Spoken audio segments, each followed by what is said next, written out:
and pranam to all of you. Again, I am coming back to my channel, Asit Government Rule Guru. Let's compete. Today, I will discuss the last part related to the leave travel concession. And today, I will discuss Rule 13 to Rule 19. And actually, one memorandum actually issued by the Ministry of Personnel, Public Grievances and Pensions, Department of Personnel and Training on dated 30th April 2024. So that it is my last part related to the leave travel concession, and definitely it would be interesting one. So my friends, please subscribe my channel, share my channel and like my channel so that you can get notification for my upcoming videos. So you see my contact WhatsApp number 83277820034, and you can join my Telegram channel. Link is there, t.me/bap82034, so that you can up to date yourself about my videos. So now I am going to discuss the last part related to the leave travel concession, and this session definitely would be interesting one, and it would be useful for you, and you can get a very up-to-date information, right? So first I will discuss about Rule 13, reimbursement of LTC claim. It is very important one. Rule actually, just to remember, right? Rule 13 related to the reimbursement of LTC claim. Okay. Reimbursement under the leave travel concession scheme shall not cover incidental expenses and expenditure incurred on local journeys. So ये बहुत important है. कोई भी incidental expenses actually LTC में आप claim नहीं कर सकते, वो reimburse नहीं होगा. और कोई भी expenditure incurred on local journeys में ये भी LTC related नहीं है, reimbursement नहीं होगा. ठीक है. तो मोस्ट इंपॉर्टेंट है इंसिडेंटल एक्सपेंसेस. तो आप जानते हो, तो it means outward journey and return journey. आपको ट्रांसपोर्टेशन के लिए जो मोड ऑफ ट्रांसपोर्ट है, आप जो एंटाइटलमेंट हो, आप उसको क्लेम करोगे और रीइंबर्समेंट होगा. Next one, reimbursement for expenses of journey shall be allowed only on the basis of A point two point journey on A through ticket over the shortest route. अभी जो question आ रहा है, जैसे sentence दे रहा है, कोई correct है, incorrect है, विच स्टेटमेंट्स आर करेक्ट वन और इनकरेक्ट वन. तो ये बहुत इंपॉर्टेंट सेकेंड वन है कि पॉइंट टू पॉइंट यानी जो शॉर्टेस्ट रूट है, आपका जो हेडक्वार्टर से आप जो होम टाउन आप जा रहे हो, होम टाउन एलटीसी में, और आपका हेडक्वार्टर से आप कोई ऑल इंडिया प्लेस को विजिट करते हो, तो उसमें आपको point two point shortest route को लेना है. ठीक है, शॉर्टेस्ट रूट को लेना है, लॉन्गेस्ट रूट को नहीं लेना है. तो ये बहुत इंपॉर्टेंट है. जब भी आपका जर्नी होता है, आप देखिए शॉर्टेस्ट रूट को आप फॉलो कीजिए. ठीक है, ये भी बहुत इंपॉर्टेंट है. चलो नेक्स्ट पार्ट को चलेंगे. व्हेन ए गवर्नमेंट सर्वेंट और any member of his family performs the journey by longer route, ये बात आ गया. सपोज आप चाहे कंसर्न एम्प्लॉय है कि उसका फैमिली मेंबर्स है, यदि वो लॉन्गर रूट में डिफरेंट मोड ऑफ ट्रांसपोर्ट, जैसे आप ट्रेन में चले गए और उसके बाद आप बस में चले गए, तो कि आप जो मोड ऑफ ट्रांसपोर्ट में आपका जो ट्रेन में आपका सपोज अकोमोडेशन चेंज हो गया, आप चेंज कर दिए, तो इस केस में लॉन्गर रूट जब होता है तब प्रॉपर्शन, तो जो आपको जो रीइंबर्समेंट मिलेगा, आप जब क्लेम करेंगे, the entitled class rate will be admissible for the corresponding proportion of the shortest और द चीपेस्ट रूट. तो आप जो कवर किया लॉन्गेस्ट रूट में कवर किया, but actually reimbursement will be made according to the proportion. Okay, proportions related to the shortest और the cheapest route. तो shortest route को लेना है. सपोज मैं एक एग्जांपल दे देता हूं आपको. जैसे आपका सपोज आपका क्लास चेंज हो गया, 2 different classes of railway accommodation. आप सपोज एंटाइटल है सेकेंड एसी के लिए, आप 70 लॉन्गर रूट में क्या हुआ, आप 70% डिस्टेंस कवर किया सेकेंड एसी में. सेकेंड एसी में आप ये एंटाइटल हो, आप एंटाइटल हो सेकेंड एसी के लिए. 70% जो डिस्टेंस है सेकेंड एसी में कवर किया, और जो 30% डिस्टेंस है आप थर्ड एसी में कवर किया, थर्ड एसी में कवर किया, मगर ये जो है आप जो ये जो डिस्टेंस कवर किया तो उसमें क्या हुआ, ये लॉन्गर रूट हो गया। तो अभी हम जो आपका रीइंबर्समेंट होगा वो चीपेस्ट रूट को देखा जाएगा।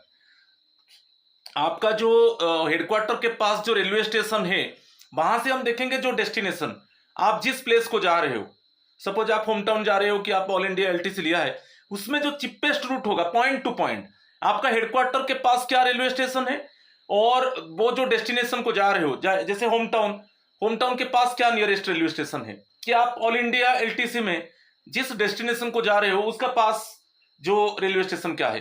तो बेसिकली हम प्रीफर करेंगे पॉइंट टू पॉइंट बेसिस और शॉर्टेस्ट रूट को चूज करेंगे। और यदि आप लॉन्गर रूट में चले गए तो जैसे मैं बताया 70% सेकेंड एसी में, 30% थर्ड एसी में, ऐसे आप लॉन्गेस्ट रूट में कवर कर दिए, मगर आपका जो पेमेंट होगा वो शॉर्टेस्ट रूट में पेमेंट होगा और आप सेकेंड एसी के लिए एंटाइटल हो, तो आपका जो रीइंबर्समेंट होगा वो शॉर्टेस्ट रूट में होगा। वैसा ही तो सेकेंड एसी में गए हैं तो आपका शॉर्टेस्ट रूट के हिसाब से जो 70% डिस्टेंस है शॉर्टेस्ट रूट के हिसाब से, सपोज आ जाएंगे शॉर्टेस्ट रूट के हिसाब से, शॉर्टेस्ट रूट के हिसाब से आप 70% आपका सेकेंड एसी से होगा और 30% आपका थर्ड एसी से होगा, क्योंकि आप जो सेकेंड मोड लिए थे थर्ड एसी में लिए थे। तो मैं बोला था लॉन्गेस्ट रूट में आप जो कवर किए थे डिस्टेंस 70% सेकेंड एसी में था, 30% थर्ड एसी में था। अभी हम कैसे काउंट करेंगे, शॉर्टेस्ट रूट। तो शॉर्टेस्ट रूट में हम क्या करेंगे, उसका 70% हम सेकेंड एसी से कैलकुलेट करेंगे और उसका जो 30% है हम थर्ड एसी से कैलकुलेट करेंगे। इसमें इट मींस प्रॉपर्शन क्या आ गया, 7:3 आ गया। इट मींस जो शॉर्टेस्ट रूट का 7 पार्ट्स हम सेकेंड एसी के हिसाब से कैलकुलेट करेंगे और जो 3 पार्ट्स जो है शॉर्टेस्ट डिस्टेंस का, उसको हम किस में कैलकुलेट करेंगे ना 30%। तो शॉर्टेस्ट रूट में जो कैलकुलेट होगा 7:3 के हिसाब से होगा, ठीक है। तो उसके हिसाब से हम कैलकुलेट करेंगे। तो आपको यार प्रॉपर्शन बेसिस में आप तो लॉन्गेस्ट रूट कवर कर लिए, मगर जब रीइंबर्समेंट होगा वो शॉर्टेस्ट रूट को देखेंगे। तो सेकेंड एसी में आप 70% कवर किए थे, थर्ड एसी में 30% कवर किए थे लॉन्गेस्ट रूट में, वैसा ही हम शॉर्टेस्ट रूट देखेंगे कि शॉर्टेस्ट रूट ये है और उसका 70% हम सेकेंड एसी में आपको रीइंबर्समेंट मिलेगा और उसका जो शॉर्टेस्ट रूट का 30% वो थर्ड एसी से मिलेगा। तो ऐसे प्रोपोर्शनेट बेसिस में आपका रीइंबर्समेंट होगा, ये थोड़ा ध्यान देना है आपको, ठीक है।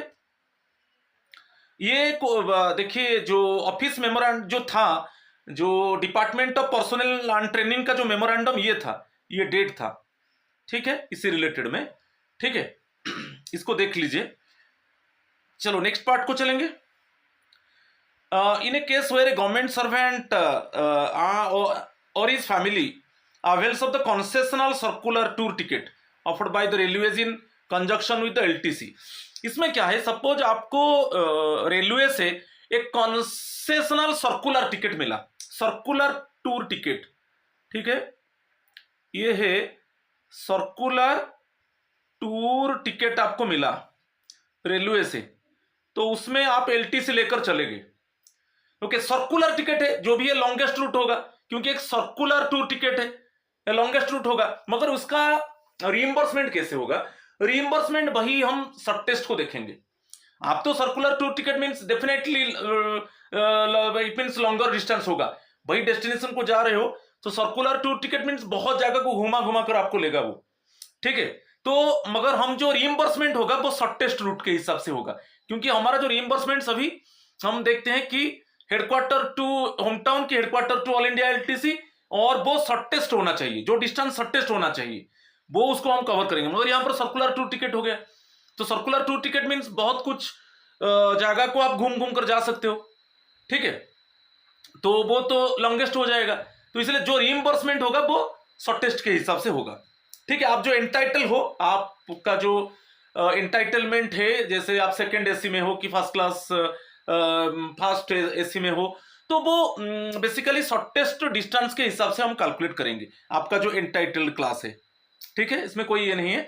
तो आप कंसेशनल सर्कुलर टूर टिकट में जा सकते हो, मगर आपका जो रीइंबर्समेंट होगा वो शॉर्टेस्ट रूट के हिसाब से होगा, आपका जो एंटाइटल्ड क्लास है, ठीक है, जो एंटाइटल्ड क्लास है उसके हिसाब से आपका रीइंबर्समेंट होगा और शॉर्टेस्ट रूट के हिसाब से, ठीक है, राइट। तो ये भी एक इट मीन्स मेमोरेंडम आया था, वो भी आपको ये लिंक है, ठीक है। चलो नेक्स्ट को चलेंगे। The reimbursement of charges for booking of rail tickets through internet और ई टिकटिंग। जब आप इंटरनेट में बुक करते हो टिकट, तब आप वेबसाइट ऑफ इंडियन रेलवे, जो IRCTC का जो साइट है, इसी साइट से आप टिकट बुक कीजिए। ये इंडियन रेलवे का साइट है, इसी से आप टिकट बुक करेंगे। जो भी सर्विस चार्ज होगा, ठीक है, जो भी इंटरनेट चार्ज होगा, वो रिइंबर्समेंट होगा, ठीक है। ये बहुत ही बड़ा ऑफिशियल टूर्स एंड LTC में आप जब जाते हो ट्रेन में, आप सभी समय इंडियन रेलवे का जो साइट है, IRCTC जो साइट है, उसी से आप टिकट बुक कीजिए। उसमें जो भी चार्जेस होगा वो रिइंबर्समेंट होगा। Clear. Next one, reimbursement of service charges paid to the recognised traveller service agents for booking of tickets on LTC shall not be allowed. ऐसा कोई रिकॉग्नाइज्ड ट्रैवलर्स सर्विस एजेंट है, वो कुछ सर्विस चार्ज इट मीन्स आप कुछ service charge payment करते हो, वो रीइंबर्समेंट नहीं होगा। इसमें एक चीज आपको ध्यान देना है, यदि आप जो ई टिकट कर रहे हो, when you book, you want to book the e ticket, but always try to book the e ticket through IRCTC. If any charge suppose would be imposed by the IRCTC Indian Railway site, then it can be reimbursed, ठीक है। Next one, the element of, ये एक बहुत अच्छा है, एक memorandum है, वो 10 अगस्त 2023 में ये दे दिया। तो element of service tax, education cess and other similar levies being charged by government on travel by air, road, rail, steamer on tour or transfer or LTC are reimbursable. चाहे आप एयर में ट्रैवल कर रहे हो कि road में कि rail में कि स्टीमर में, ये जो एलिमेंट्स है, चाहे सर्विस टैक्स है कि एजुकेशन सेस है और any other levies actually imposed bye the government, तो इट कैन बी रिइंबर्स्ड, ठीक है। ये बहुत इंपॉर्टेंट है। और अभी जो सेकेंड वन है, जैसे आप राजधानी, शताब्दी, डुरंटो की वंदे भारत, इसमें आप टिकट बुक कर रहे हो और उसमें कैटरिंग सर्विस है, आप कैटरिंग सर्विस को ऑप्ट कर रहे हो, तो कैटरिंग सर्विस को ऑप्ट करोगे मीन्स चार्ज थोड़ा ज्यादा लेगा, मगर वो रिइंबर्सेबल होगा। जो ट्रेन से basically whenever employees opt for catering services while booking the tickets for the eligible trains for the purpose of LTC, the reimbursement of catering charges shall be allowed. जिसमें है, जैसे मैं बताया अभी, राजधानी, शताब्दी, डुरंटो, इसमें सब कैटरिंग सर्विसेज है। आप जब टिकट बुक कर रहे हो, उसमें आप ऑप्ट कर लो कैटरिंग सर्विसेज, उसमें थोड़ा प्राइस तो ज्यादा लगेगा, मगर वो रिइंबर्स होगा। और ये जो आया है मेमोरेंडम 10 अगस्त 2023 में, ओके, ये पब्लिश हुआ था और उसमें क्लियरली मेंशन है। तो इसके ऊपर भी क्वेश्चन आता है, थोड़ा ध्यान दीजिए, ठीक है। Next one, both types of cancellation charges. Both types of the cancellation charges levied by the airlines. Suppose आप प्लेन टिकट कैंसिल कर रहे हो, तो वो कुछ cancellation charge suppose levied by the airlines, कि सपोज आप जो 380 है ऑथराइज ट्रैवल एजेंट्स, आप टिकट कर रहे हो और यदि आप टिकट कैंसिल कर रहे हो, तो वहां पर भी कैंसिलेशन चार्जेस लगता है, और charges actually imposed by the 380 ये ऑथराइज ट्रैवल एजेंट्स 380 है, ये Ashok tours and travels, Balmer and लरी, और एक IRCTC। तो ये दोनों केस में, चाहे आपका जो एयरलाइन है वो कैंसिलेशन चार्जेस इंपोज कर सकता है, और जो ऑथराइज ट्रैवल एजेंट्स है, जो ATA में बताया था, बालमर एंड लरी, अशोक टूर एंड ट्रैवल्स की IRCTC, यदि वो कैंसिलेशन चार्जेस लगाएंगे, और आप कोई एक्सीजेंसी, आप जब टिकट कैंसिल कर रहे हो, ऐसा कुछ सर्कमस्टांस है, अनअवॉइडेबल सर्कमस्टांसेस है, ओके, अनअवॉइडेबल सर्कमस्टांसेस में आप क्या करते हो, टिकट को कैंसिल करते हो, और तब इस केस में एक्चुअली जो भी कैंसिलेशन चार्जेस आप पे करेंगे, तो वो रिइंबर्स होगा, मगर आपको shall be reimbursed on the ground of official exigencies only, ठीक है। तो ये भी एक जो प्लेन ट्रैवल के लिए एलिजिबल है, यदि आप प्लेन टिकट कैंसिल करते हो लेस देन 24 आवर्स, तो आपको एक सेल्फ सर्टिफिकेशन देना है। और सेल्फ सर्टिफिकेशन में आप जस्टिफाई करना है कि for what reason actually you have cancelled the ticket. So some circumstances you must mention, and then on that reason actually I have cancelled. So it must be analyzed by the controlling authority. यदि वो सही है तो वो जो cancellation charges है वो cancellation charges भी रिम्बर्स होगा. ठीक है, तो ये बहुत इंपॉर्टेंट है.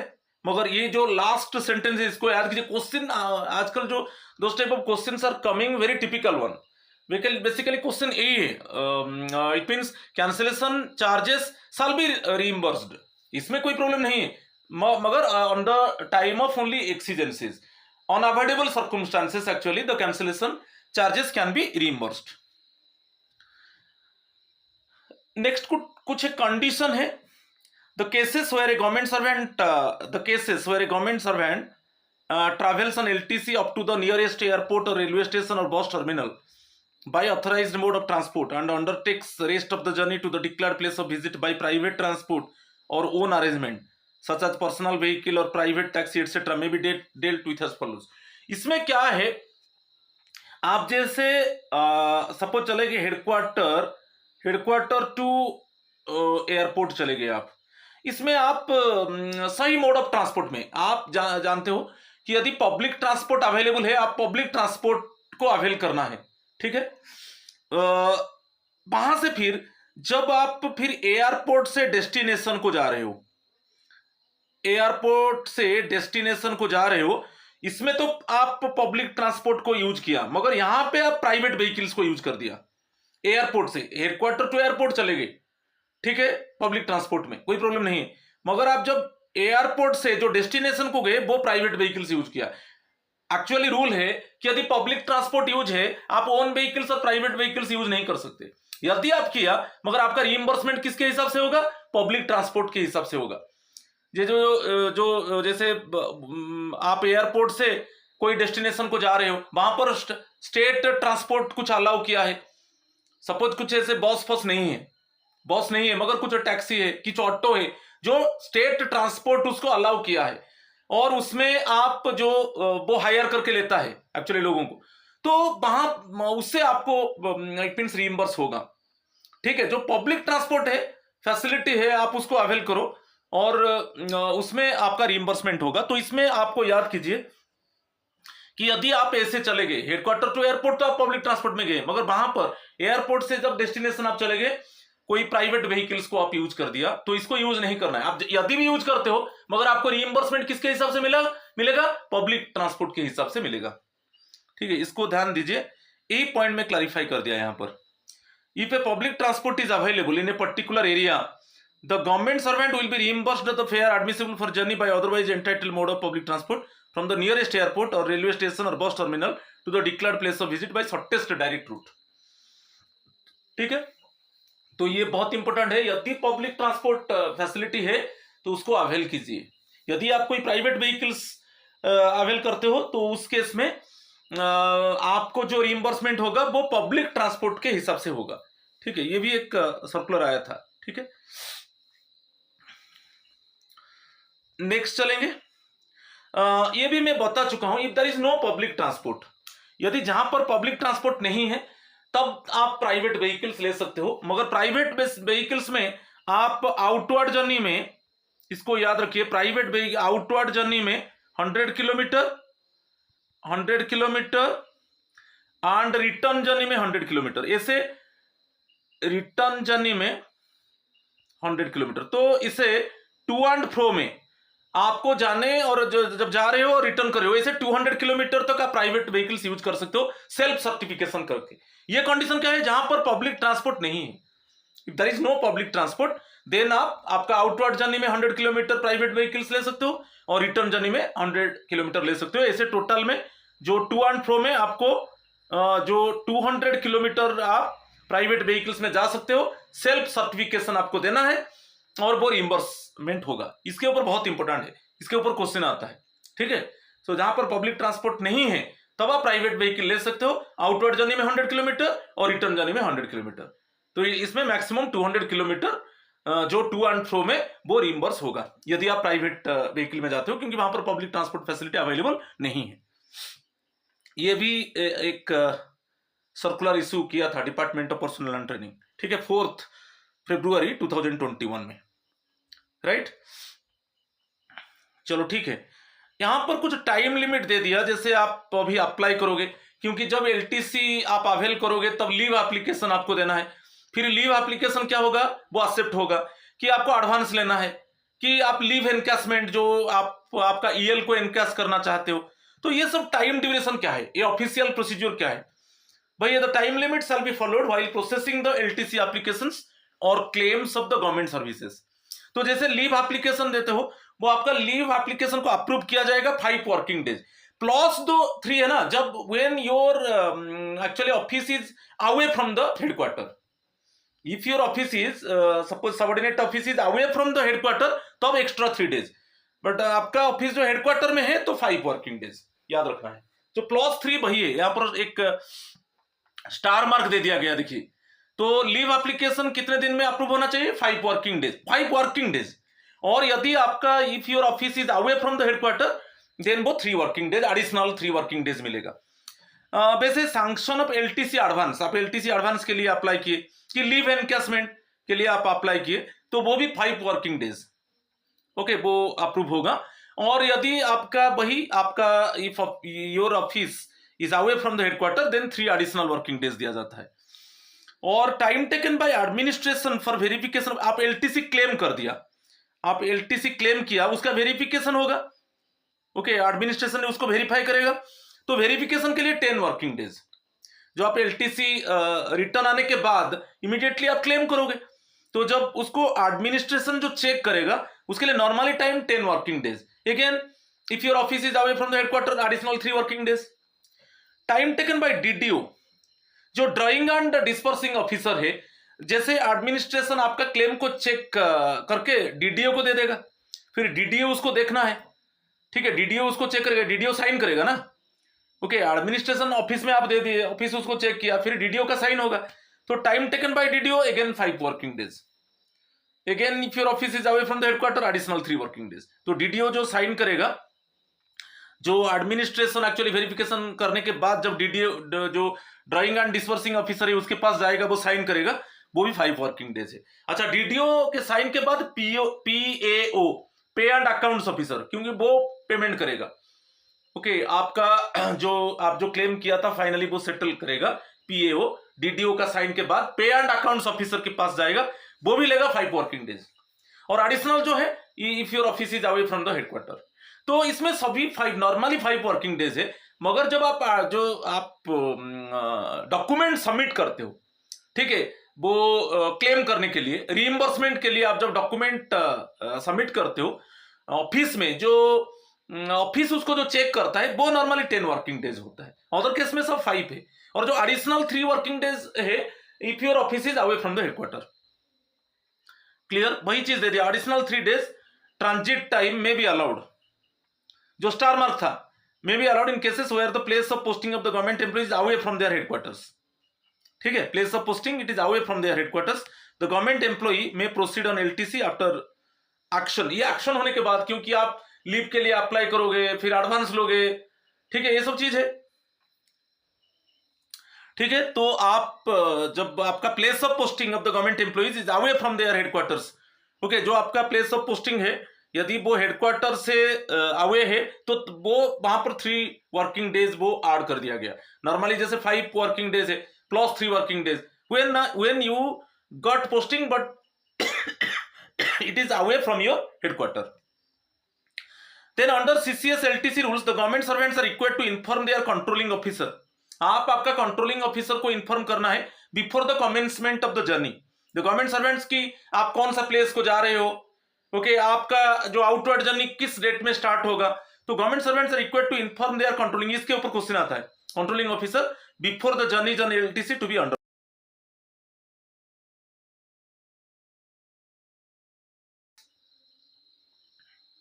राइट, ये बहुत इंपॉर्टेंट है। तो आपको यहां पर कंट्रोलिंग ऑफिसर को इन्फॉर्म करना है, ठीक है। चलो नेक्स्ट वन, जो लीव सैंक्शनिंग अथॉरिटी है, आप तो कोई भी लीव लेकर जाओगे, चाहे सीएल है चाहे ईएल है, ओनली लीव में आप एलटीसी ले सकते हो। तो वहां पर आपको एक self certification leave sanctioning authority को देना है। ओके, इट हैज नाउ, ये बहुत इंपॉर्टेंट है, it has now been decided that leave sanctioning authority shall obtain a self certification from the employee regarding the proposed LTC journey। आपको एक self certification क्या है?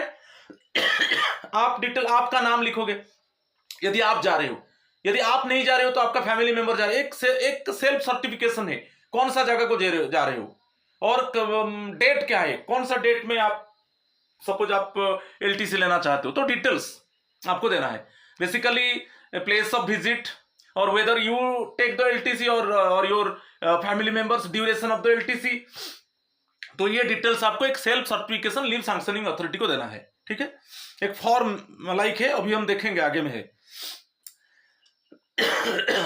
और एक आप जब LTC जरा आपको गाइडलाइंस भी एनक्लोज दिया जाएगा, क्या क्या गाइडलाइंस है वो गाइडलाइंस भी दिया जाएगा आपको। ठीक है, और ये भी है जब आप LTC ले रहे हो, जिस जगह को जा रहे हो उसका कुछ फोटोज आप भी सम इनसाइट्स एंड पिक्चर्स आपको भी रखना चाहिए। कभी कभी आपका डिपार्टमेंट मांग सकता है कि आप LTC लिए थे और कौन सा जगह को गए थे, ऐसा कुछ फोटोग्राफ है, तो उसको भी आप शो कर सकते हो। तो employees may be encouraged to share interesting insights and pictures if any of the destination he और she visited while availing LTC in an appropriate forum. ठीक है, तो अभी जैसे सोशल मीडिया है, आप एक व्हाट्सएप ग्रुप में हो तो आप उसी में आपका जो एडमिन है, आपका ऑफिसर्स है वहां पर, ठीक है, तो उसी ग्रुप में आप जो जिस प्लेस को आप विजिट किया है थ्रू LTC, तो आपको उसी प्लेस का कुछ पिक्चर्स आप अपलोड कर दो। ठीक है, और ये सेल्फ सर्टिफिकेशन में बताया था, आप लीव सैंक्शनिंग अथॉरिटी को एक सेल्फ सर्टिफिकेशन देना है। इसमें कैसे मेंशन होता है, देखिए, आई योर दिया है name of the government servant, wish to confirm that I am availing home town की any place in India, I am availing home town और any place in India LTC in respect of self और family members. आप ले रहे हो, आपका family members ले रहे हो, फॉर द ब्लॉक ईयर लिखना है। जैसे अभी ब्लॉक ईयर क्या है 2022 to 25, ठीक है, और अभी ऑल इंडिया ले सकते हो 24-25 में। टू विजिट प्लेस भी लिखना है, ड्यूरिंग ये ड्यूरेशन, कौन सा ड्यूरेशन, ओके, कौन सा डेट से कौन सा डेट तक, और ये प्लेस ऑफ विजिट है, ये ब्लॉक ईयर है, और ये बहुत इंपॉर्टेंट है, आप सेल्फ ले रहे हो कि फैमिली में, सपोज फैमिली मेंबर सब टिक लगा दो ना। ठीक है, आप एनी प्लेस इन इंडिया आप लिखो ना, any place in India availing all India LTC in respect of family members for the block year 24-25, okay, to visit place duration, so it is stated that I or the family members for whom I wish to avail LTC has or have not availed of the same before in the present block। ऐसे एक self certification proforma है, आपको याद रखना है, ये बहुत important है, और उसके साथ आप लीव एप्लीकेशन जोड़कर दे दो। ठीक है, और उसमें फैमिली मेंबर्स जैसे एक टेबल भी है, सपोज आप ले रहे हो, आपका नेम, एज और सेल्फ लिख दो। सपोज आपका फैमिली मेंबर्स डिटेल्स, कौन कौन विजिट करेंगे सपोज LTC में, डिटेल्स उनका डाटा दे दो। The particulars of members of family in respect of whom the leave travel concession is being claimed are as under, ऐसे एक होता है। सपोज आप अकेले लेना चाहते हो, आपका नेम, एज, सेल्फ लिख दो। यदि आपका फैमिली मेंबर ले रहे हैं, डिटेल सीरियल नंबर 1, 2, 3 ऐसे करके पूरा फैमिली मेंबर का डिटेल्स डाटा दे देना है। और नेक्स्ट है, it is certified that the above facts are true and any false statement shall make me liable for appropriate action under rule 16। यदि आप कुछ फॉल्स देते हो तो ये जो रूल 16 है माइनर पेनल्टी है। ओके, रूल 16 जो है, सॉरी, जो रूल 16 है फ्रॉड केस में, अभी हम डिस्कस करेंगे। जो CCS, ये जो LTC रूल्स जो है 1988 का, इसका रूल नंबर 16 में दिया है कि आप सपोज इसमें मैनिपुलेट करते हो कि कोई फ्रॉड होता है related to leave travel concession, तब इस ग्राउंड में आपके ऊपर डिसिप्लिनरी प्रोसीडिंग इनिशिएट होगा। तो ये रूल 16 है रिलेटेड टू द मैनिपुलेशन और फ्रॉड। समझ में आ रहा है? तो अभी आगे हम डिस्कस करेंगे। चलो, रूल 15 भी बहुत इंपॉर्टेंट है कि ये जो रूल 14 है, ये forfeiture of claim, forfeiture of आपका कब क्लेम आपका फॉरफिट हो जाएगा, आपका क्लेम कब फॉरफिट हो जाएगा। नॉर्मली आप याद रखिए यदि आप एडवांस नहीं लिया है, नो एडवांस, आप एलटीसी के लिए एडवांस नहीं लिया है, तब आज आप सपोज आके पहुंच गए हेडक्वार्टर में, उसका 3 मंथ्स के अंदर आप क्लेम कर सकते हो. Okay, claim for reimbursement of expenditure incurred on journey under LTC is to be submitted within 3 months after completion of return journey. Suppose जैसे आज आपका जर्नी खत्म हो गया, कंप्लीशन मीन्स क्या है, आप हेडक्वार्टर में रीच कर गए, हेडक्वार्टर में रिपोर्ट कर दिए, तो कल से आप जो 3 मंथ्स कैलकुलेट होगा कल से, तो आप एडवांस नहीं लिया है तो आपको कब आपका क्लेम को सबमिट करना है ना, with in 3 months after completion of return journey. यदि आप एडवांस लिया है एलटीसी में, तो वो विद इन 1 मंथ हो जाएगा, within 1 month after completion of the return journey. ये नॉर्मली है. यदि इसी टाइम के अंदर नहीं करते हो तो वो फॉरफिट हो जाएगा आपका क्लेम, वो रिइंबर्स नहीं होगा. ठीक है, ये नॉर्मल केस में. तो क्वेश्चन को समझिए, मगर यहां पर एक रिलैक्सेशन आ गया, powers delegated for relaxation. Relaxation में क्या दे दिया आप देखिए, इसमें क्लियरली मेंशन कर दिया, dated 27th November 2007, it has been decided that the ministries और डिपार्टमेंट्स विद द, ये क्वेश्चन बार बार आता है, with the concurrence of the financial advisers, जो आपका डिपार्टमेंट का फाइनेंशियल एडवाइजर्स है, और यदि आपका कोई सबऑर्डिनेट, ये है देखिए सबऑर्डिनेट और अटैच्ड ऑफिसेस है, उसमें जो आपका हेड ऑफ द डिपार्टमेंट है, एचओडी है, not below the rank of joint secretary, ये रिलैक्स कर सकते हैं, रिलैक्सेशन दे सकते हैं.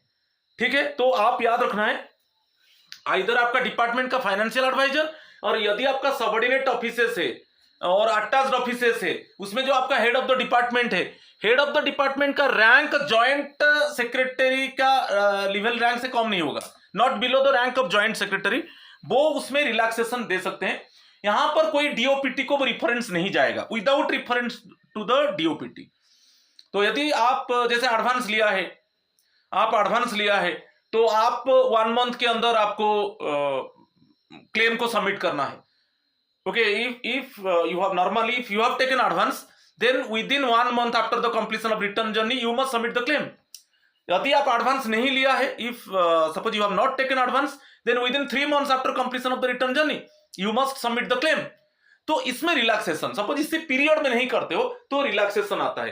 तो रिलैक्सेशन का बात आने से, ऐसे डिपार्टमेंट का फाइनेंशियल एडवाइजर से, और यदि कोई सबऑर्डिनेट और अटैच्ड ऑफिसर्स है, उसका जो हेड ऑफ द डिपार्टमेंट है वो not below the rank of joint secretary, वो ये जो ड्यूरेशन है उसको रिलैक्स कर सकते हैं. रिलैक्सेशन के बाद क्या हुआ, ये हो गया कि आप नो एडवांस 6 मंथ्स वो चला गया, उसमें नॉर्मली था 3 मंथ्स. यदि रिलैक्सेशन केस में आप फाइनेंशियल एडवाइजर अप्रूव कर दिए कि आपका जो हेड ऑफ द डिपार्टमेंट है not below the rank of joint secretary, वो ऐसे कुछ सब्सटेंस को देखेंगे, कुछ सब्सटेंस को स्टडी करेंगे, ये सर्कमस्टांसेस, सपोज आपका ये बहुत इंपॉर्टेंट, सर्कमस्टांसेस बियॉन्ड हिज और हर कंट्रोल. आप जो नॉर्मल जो पीरियड था उसमें आप सबमिट नहीं करते हो, तो आपको एक सर्कमस्टांस देना है. ओके, आपको जस्टिफाई करना है कि actually in normally in that period actually we could, suppose I could not able to submit due to unavoidable circumstances. ये सर्कमस्टांस को एग्जामाइन फाइनेंशियल एडवाइजर करेगा. यदि आपका सबऑर्डिनेट ऑफिसेस है कि अटैच्ड ऑफिसेस है, उसका जो हेड ऑफ द डिपार्टमेंट है below the rank of joint secretary, वो भी वो सर्कमस्टांस को एनालाइज करेंगे और फिर वो रिलैक्सेशन दे देंगे, और without advance up to 6 months, और इफ एडवांस लिया है तो 3 मंथ्स. तो नॉर्मली ये 3 मंथ्स था, नॉर्मली ये 3 मंथ्स था, वो 6 मंथ्स हो जाएगा, और नॉर्मली एडवांस जो लिया था वो नॉर्मली 1 मंथ था, वो 3 मंथ्स हो जाएगा, मगर आफ्टर रिलैक्सेशन.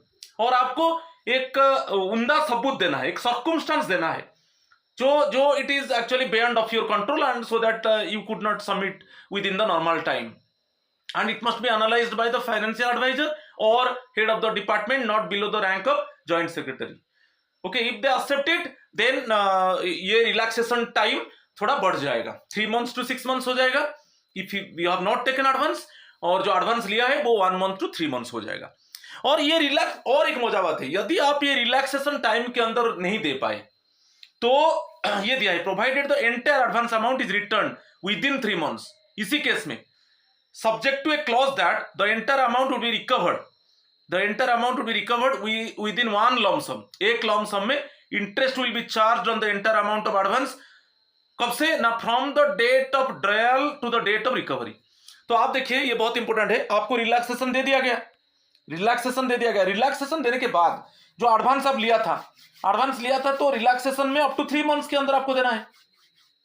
ठीक है, आप नहीं दे रहे हो इस केस में, तो नेक्स्ट जो 3 मंथ्स है, सपोज रिलैक्सेशन में आपको विदिन 3 मंथ्स रिलैक्सेशन में, नॉर्मली क्या था, नॉर्मली 1 मंथ था, वैसे नॉर्मली 1 मंथ, सपोज नॉर्मली आप ऐसा आपका सर्कमस्टांस, सपोज आप 1 मंथ एडवांस लिया था, एडवांस लेकर 1 मंथ के अंदर आप सबमिट नहीं कर पाए, ठीक है, तो उसके बाद तो बेसिकली उसको रिकवर किया जाएगा जो एडवांस आप लिया था, तो एक लॉम सम अमाउंट में होगा, इंस्टॉलमेंट में नहीं होगा, 1 लॉम सम अमाउंट में विथ इंटरेस्ट। फिर इंटरेस्ट जो चार्ज होगा कैसे ना, फ्रॉम जिस डेट में आप एडवांस ड्रॉ किए थे और जिस डेट में आप रिकवरी, उसी डेट के अंदर इंटरेस्ट लगेगा, from the date of drawal to the date of recovery. तो यहां पे यदि आप रिलैक्सेशन में आ जाते हो तो आपको 3 मंथ रिलैक्सेशन, सपोज 3 मंथ्स के अंदर आपको देना है, ये रिलैक्सेशन केस में। यदि आप नहीं दे पाते हो तो इसके बाद आपको फिर 3 मंथ्स, इसी 3 मंथ्स के अंदर आपको जो एडवांस दिया गया था उसको 1 लॉम सम अमाउंट में आपसे रिकवर किया जाएगा विथ इंटरेस्ट। इंटरेस्ट होगा from the trial date to the date of recovery, और जो इंटरेस्ट होगा वो 2% more than the GPF rate. जो जनरल प्रोविडेंट फंड में जो रेट ऑफ इंटरेस्ट है उससे 2% ज्यादा होगा। ओके, इसमें लिख देता हूं, जो इंटरेस्ट होगा ना, ये इंटरेस्ट होगा 2%, ये जो मोर है 2% more than the GPF rate. जो जीपीएफ रेट गवर्नमेंट डिक्लेयर किया है उससे 2% ज्यादा होगा, उसी ये में इंटरेस्ट आपसे लिया जाएगा। और इंटरेस्ट कब से लागू होगा ना, from the trial of advance to the recovery. तो इसको याद रखना है। कभी कभी क्वेश्चन आप पूछ सकते हो कि सर 1 मंथ जो केस था, नॉर्मली आप एडवांस लिया है तो 1 मंथ के अंदर, if you have taken advance then within 1 month after completion of return journey you must submit the claim. आप नहीं करते हो तो वहां पर जो आप एडवांस लिया है वो आपसे रिकवर किया जाएगा विथ इंटरेस्ट। मगर यहां पे यदि रिलैक्सेशन आप क्यों नहीं कर पाए, क्योंकि कुछ ऐसा सर्कमस्टेंसेस था जो बियॉन्ड ऑफ कंट्रोल था। तो बियॉन्ड ऑफ कंट्रोल में क्या है, अप टू 6 मंथ्स एडवांस आप नहीं लिया है तो up to 6 months relaxation, normally था 3 मंथ्स, और यदि आप एडवांस लिया है वो अप टू 3 मंथ्स। तो इसमें आप नहीं दे पा रहे हो, फिर नेक्स्ट जो 3 मंथ्स है उसी के अंदर आपसे एक लॉम सम अमाउंट में उसको रिकवर किया जाएगा और उसके ऊपर इंटरेस्ट इंपोज होगा from the trial date to the date of recovery. तो आपको ये याद रखना है, बहुत इंपॉर्टेंट है, ठीक है। तो ये नॉर्मल में 1 मंथ 3 मंथ्स, मगर रिलैक्सेशन में ठीक है 6 मंथ्स 3 मंथ्स, ठीक है। एडवांस लिया है normally 1 month, relaxation 3 months. Okay, advance नहीं लिया है नॉर्मली 3 मंथ्स, रिलैक्सेशन 6 मंथ्स। और जो रिलैक्सेशन है वहां पर एक सर्कमस्टांस आपको देना है, जो आपको वहां पर जस्टिफाई करना है कि actually the circumstance was beyond of my control so that I could not able to submit the claim. और उसको अप्रूव कौन करेगा, financial adviser of your department. और यदि कोई सबऑर्डिनेट और अटैच्ड ऑफिसर्स है उसका जो हेड ऑफ द डिपार्टमेंट है not below the rank of joint secretary. और ये भी बहुत इंपॉर्टेंट है क्वेश्चन, यदि रिकवरी होगा 1 इंस्टॉलमेंट माने 1 लॉम सम अमाउंट, इंस्टॉलमेंट नहीं 1 लॉम सम अमाउंट, ओके, और उसके ऊपर इंटरेस्ट इंपोज होगा from the trial date to the date of recovery, ठीक है। तो ये जो आया था देखिए, ये डेट को देखिए, इसी में एक डीओपीटी एक ऑर्डर इशू किया था, ओएम नंबर 31010 बाय 3/2015 और डेटेड 21 दिसंबर 2023। Grant of advance and adjustment, ये रूल 15 है, एडवांस रिलेटेड है, grant of advance and adjustment there. तो आपको advance may be granted to government servants to enable them to avail themselves of the concession. तो LTC लेने के लिए आपको एडवांस दिया जाएगा। तो एडवांस कितना मिलता है, जो एस्टिमेटेड अमाउंट है उसका 4/5, इसको याद रखना है, 4/5 और 80% of the estimated amount, 80% of the estimated amount, ठीक है, 80% ऑफ द एस्टिमेटेड अमाउंट, क्योंकि आप जिस डेट में एडवांस लेते हो उसका 10 डेज के अंदर आपको टिकट डिपॉजिट करना है। जिस डेट में आप एडवांस लेते हो उसका 10 डेज के अंदर आप ऑफिस में आप टिकट जमा करोगे। तो टिकट बुक करने से पहले आप एडवांस लोगे, टिकट खरीदने के लिए तो एडवांस लोगे ना, तो एस्टिमेटेड अमाउंट इसलिए हो जाता है, ठीक है। तो 80%, 4/5 क्वेश्चन आता है, बहुत इंपॉर्टेंट है। 4/5 of the estimated, 4/5 means 80% of the estimated amount आपको एडवांस मिलेगा। और जिस डेट में आप एडवांस ले रहे हो उसका 10 डेज के अंदर आपको टिकट ऑफिस में जमा करना है। तो उससे क्लियर होगा कि हाँ, आप जो एडवांस लिया था उसको इन्वेस्ट किया टिकट बुक करने के लिए, ठीक है। और ये जो है आउटवर्ड रिटर्न जाने के लिए आपको एडवांस मिलेगा, ठीक है, बोथ वेज में एडवांस मिलेगा, ठीक है, क्लियर। चलो नेक्स्ट पार्ट, यदि आपका family, if the family travel separately, कोई प्रॉब्लम नहीं, आप you just suppose got LTC by self, आप अकेला चले गए, आपका फैमिली मेंबर्स वो सेपरेटली गए, जब फैमिली मेंबर सेपरेटली जाएंगे उनको भी एडवांस मिलेगा, कोई प्रॉब्लम नहीं, ठीक है। तो if the family members travel separately from the government servant, the advance may also be drawn separately, the advance may also be drawn separately to the extent admissible, ठीक है। The advance may be drawn both for the forward and return journeys at the time of commencement of the forward journey, provided the period of leave, यहां पर बहुत important है ये जो provided the period of leave taken by the government servant or the period of anticipated absence of the members of the family does not exceed 3 months or 90 days। देखिए, आप जो outward return journey के लिए आप advance लोगे, यहां पर मैं लिख देता हूं, सपोज आपको outward plus return journey, outward plus return journey JOUR लिख दिया, तो उसमें आपका जो आप जो लीव लेंगे वो 3 मंथ से ज्यादा नहीं होगा, okay, does not exceed 3 months, कि आपका जो फैमिली एब्सेंट रहेगा डज नॉट एक्सीड 3 मंथ्स, आपका जो लीव होगा, आपका यहां जो लीव में लिख दिया, लीव होगा डज नॉट एक्सीड 3 मंथ्स, ठीक है। आप लीव लेकर एलटीसी लोगे ना, तो इसमें याद रखिए आप जो लीव लेंगे वो 90 डेज से ज्यादा नहीं होगा, और आपका जो एंटीसिपेटेड एब्सेंस रहेगा फैमिली मेंबर्स का वो 90 डेज से ज्यादा नहीं होगा। तो तब आप ऑनवर्ड, आउटवर्ड और रिटर्न जाने के लिए एडवांस ले सकते हो। यदि आपका लीव 90 डेज से ज्यादा हो जाता है, ठीक है, यहां पर बता देता हूं, यदि आपका लीव जो है ग्रेटर देन 90 डेज, कि आपका जो फैमिली का जो एब्सेंस, एंटीसिपेटेड एब्सेंस है ग्रेटर देन 90 डेज है, ओनली आपको आउटवर्ड जर्नी के लिए एडवांस मिलेगा, ओनली आपका आउटवर्ड जर्नी के लिए एडवांस मिलेगा, ठीक है, क्लियर। तो ये याद रखना है कि आप अप टू 90 डेज, ठीक है, आपका लीव अप टू 90 डेज और आपका फैमिली मेंबर्स का anticipated absence up to 90 days, आप दोनों के लिए, बोथ वेज के लिए एडवांस मिलेगा। यदि आपका लीव मोर देन 90 डेज है, कि आपका फैमिली मेंबर्स का anticipated absence more than 90 days है, तब एडवांस जो मिलेगा ओनली आउटवर्ड जर्नी के लिए मिलेगा, क्लियर।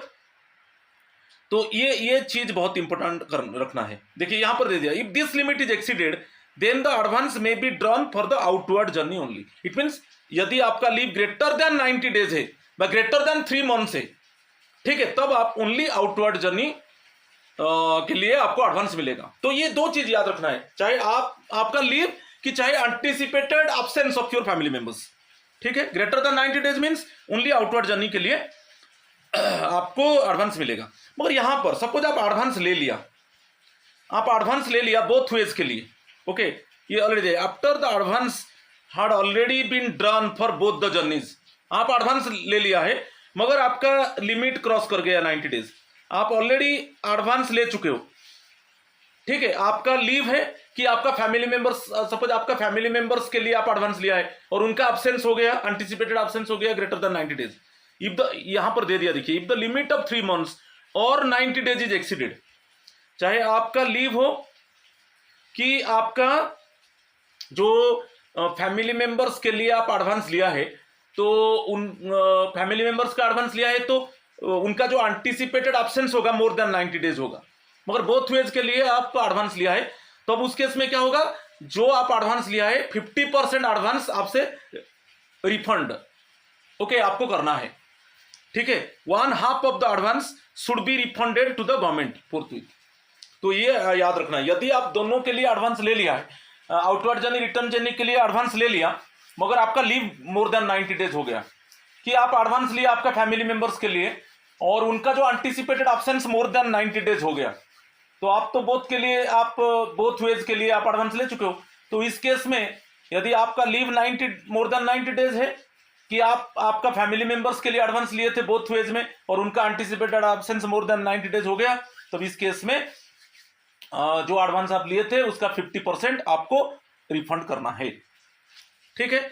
और अभी जो टिकट आप बुक करोगे, सपोज आप mode of transport suppose rail में आप जा रहे हो, तो आप 125 डेज बिफोर, ठीक है, from the commencement of the journey, ठीक है। ये टाइम लिमिट है एडवांस का, time limit for drawal of LTC advance, ठीक है, by the government servants in rail mode of transport is 125 days from the commencement of journey, ठीक है।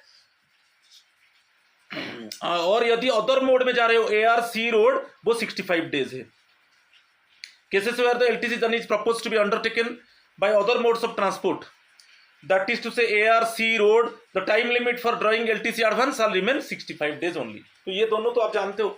तो रेलवे में आपको जो एडवांस लेना है basically 125 days before the commencement of journey, और अदर मोड में ARC और रोड में 65 days before the commencement of journey आप एडवांस ले सकते हो, ठीक है। यदि आप एडवांस लेते हो तो आपको within 10 days of drawal of advance आपको कॉम्पिटेंट अथॉरिटी को टिकट आउटवर्ड जर्नी यहां पर दे दिया। In all the cases where an advance is drawn for the purpose of availing LTC, it will be mandatory for the government servant to produce the outward journey tickets to the competent authority within 10 days of drawal of advance in order to verify that he has actually utilized the amount to purchase the tickets, ठीक है। तो ये बहुत important, उसके ऊपर question आता है। आप तो एडवांस ले लिया, जिस डेट में एडवांस लिया उसका 10 डेज के अंदर आप टिकट जमा करोगे, और मेन किसके लिए, आउटवर्ड जर्नी का टिकट।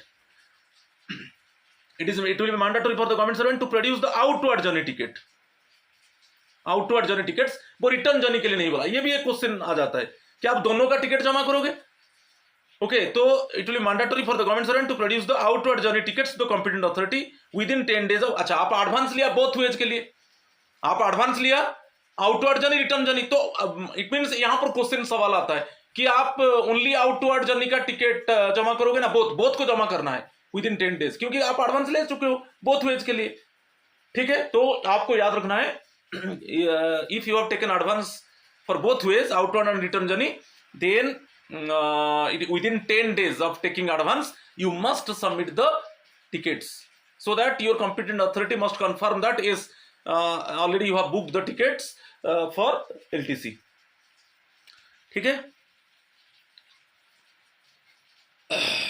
नेक्स्ट दिया है, where an advance has been drawn by the government servant, the claim for reimbursement of the expenditure incurred on the journey।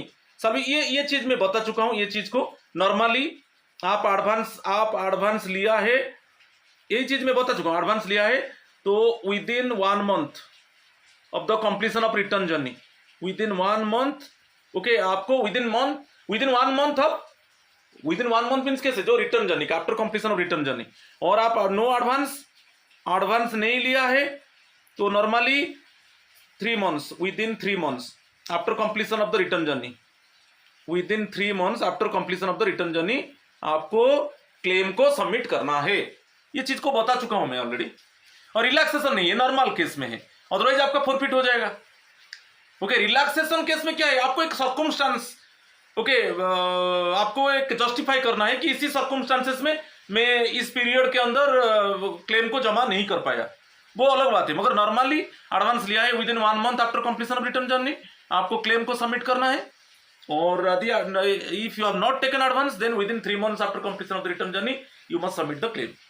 तो अदरवाइज इसी नहीं करते हो तो रिकवर हो जाएगा, एक 1 lump sum अमाउंट आपसे रिकवर कर दिया जाएगा विथ इंटरेस्ट, ठीक है, और इंटरेस्ट जो लागू होगा from the drawal of advance to the date of recovery, और जो इंटरेस्ट होगा, जो यहां पर अभी बता चुका हूं, जो इंटरेस्ट होगा वो 2% more than the GPF rate, 2% more than the GPF rate, ठीक है।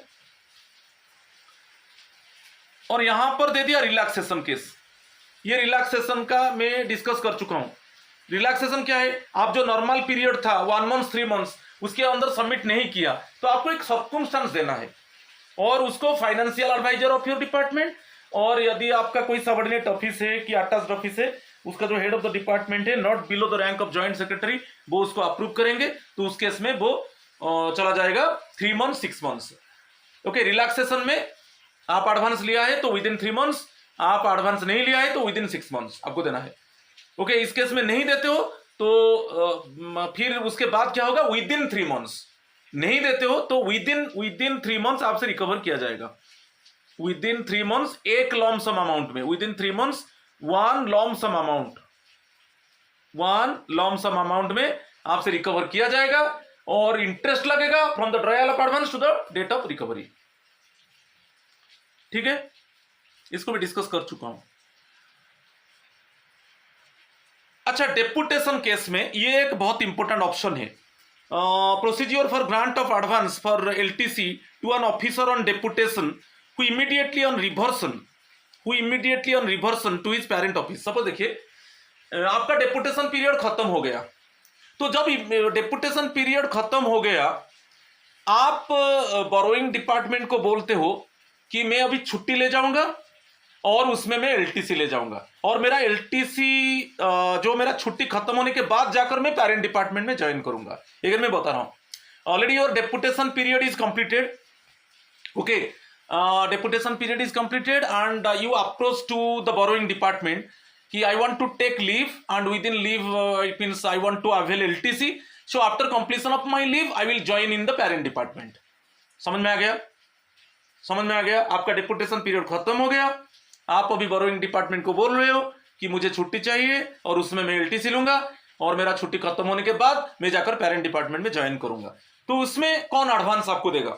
देखिए, तो प्रोसीजर क्या है, procedure for grant of advance for leave travel concession to an officer, तो details on deputation who immediately on reversion to his parent office wishes to proceed on leave and to join the parent office on the expiry of such leave. मैं अभी बताया, आपका deputation period खत्म हो गया, deputation period, after completion of the deputation period you are approaching to the borrowing department कि I want to take leave and within leave actually I want to avail LTC and after completion of my leave I will join in the parent department. तो इस case में आपका जो leave application आप किसको दोगे? आपका leave application आप बोरोइंग डिपार्टमेंट को दोगे। बोरोइंग लीव एप्लीकेशन किसके पास जाएगा? लीव एप्लीकेशन आप बोरोइंग डिपार्टमेंट को दे दोगे, और बोरोइंग डिपार्टमेंट इसको किसको फॉरवर्ड करेगा? लेंडिंग डिपार्टमेंट को फॉरवर्ड करेगा। और यदि लेंडिंग डिपार्टमेंट उसको सैंक्शन कर दिया, तब आप एडवांस किससे लेंगे? एडवांस आप लेंगे बोरोइंग डिपार्टमेंट से, एडवांस लेंगे किससे लेंगे? बोरोइंग डिपार्टमेंट से आप एडवांस लेंगे। बीडी मींस बोरोइंग डिपार्टमेंट से आपको एडवांस मिलेगा, ठीक है, क्योंकि आप अभी पेरेंट डिपार्टमेंट में ज्वाइन नहीं किया, ठीक है, आपका कंप्लीशन हो गया डेपुटेशन पीरियड, मगर आप अभी अप्रोच कर रहे हो बोरोइंग डिपार्टमेंट को कि मुझे लीव चाहिए और लीव में मैं एलटीसी अवेल करूंगा और मेरा लीव खत्म होने के बाद जाकर मैं पेरेंट डिपार्टमेंट ज्वाइन करूंगा, तो वो लीव एप्लीकेशन आप बोरोइंग डिपार्टमेंट को दे दिया, तो बोरोइंग डिपार्टमेंट में वो लीव एप्लीकेशन को लेंडिंग डिपार्टमेंट को फॉरवर्ड करेगा, और यदि लेंडिंग डिपार्टमेंट उसको सैंक्शन करता है तो आपको एडवांस कौन देगा? बोरोइंग डिपार्टमेंट देगा, ठीक है। तो इसी से ही फैमिली मेंबर्स को ऐसे ही मिलेगा, आपका फैमिली मेंबर्स। और क्लियर? और अभी जो बात है, सेटलमेंट कौन करेगा? आप तो एडवांस ले लिया, एलटीसी एडवांस किससे लिया? बोरोइंग डिपार्टमेंट से लिया, मगर उसको सेटल कौन करेगा? सेटल करेगा लेंडिंग डिपार्टमेंट। यहां पर दे दिया, देखो, parent department means lending department. Settle कैसे करेगा? आप एलटीसी ले लिया, एलटीसी के बाद आप आकर ज्वाइन कर लिया, ज्वाइन करके आपका एडवांस लिया है तो आप with in 1 month after completion of the return journey आप जमा करोगे क्लेम को। तो जमा करने के बाद क्या होगा? उसको सेटल करेगा पेरेंट डिपार्टमेंट, क्योंकि लीव सैंक्शन कौन किया? लीव सैंक्शन किया आपका पेरेंट डिपार्टमेंट, और जो आप एलटीसी लिया ब्लॉक ईयर के लिए वो रिकॉर्डेड कौन करेगा? आपका पेरेंट डिपार्टमेंट रिकॉर्डेड करेगा, मगर एडवांस दिया है बोरोइंग डिपार्टमेंट, तो वो एडवांस जो अमाउंट दिया था आपका लेंडिंग डिपार्टमेंट एडवांस अमाउंट को रिटर्न कर देगा। सपोज आप जब क्लेम करोगे, जो क्लेम करने के बाद उसका एडवांस अमाउंट लेंडिंग डिपार्टमेंट उसको दे देगा बोरोइंग डिपार्टमेंट को, मगर वो सेटल कौन करेगा? पेरेंट डिपार्टमेंट करेगा, और पेरेंट डिपार्टमेंट रिकॉर्ड करेगा कि इसी वो जो एलटीसी जो आप लिया है ब्लॉक ईयर में, वो उसको रिकॉर्डेड कौन करेगा? पेरेंट डिपार्टमेंट रिकॉर्डेड करेगा। ओके, छुट्टी सैंक्शन कौन किया? एप्लीकेशन आप बोरोइंग डिपार्टमेंट में दिए, मगर सैंक्शन कौन किया? आपका लेंडिंग डिपार्टमेंट किया। तो आपको याद रखना है, यहां पर एडवांस तो ले लिया बोरोइंग डिपार्टमेंट से, मगर उसको सेटल कौन करेगा? सेटल करेगा आपका पेरेंट डिपार्टमेंट और लेंडिंग डिपार्टमेंट। आज यूजुअल फैमिली मेंबर्स के लिए भी वही होगा, ठीक है। और ये जो रिलैक्सेशन में बता चुका हूं, यहां पर ये चीज थोड़ा इंपॉर्टेंट है, ये नोट को देख लीजिए।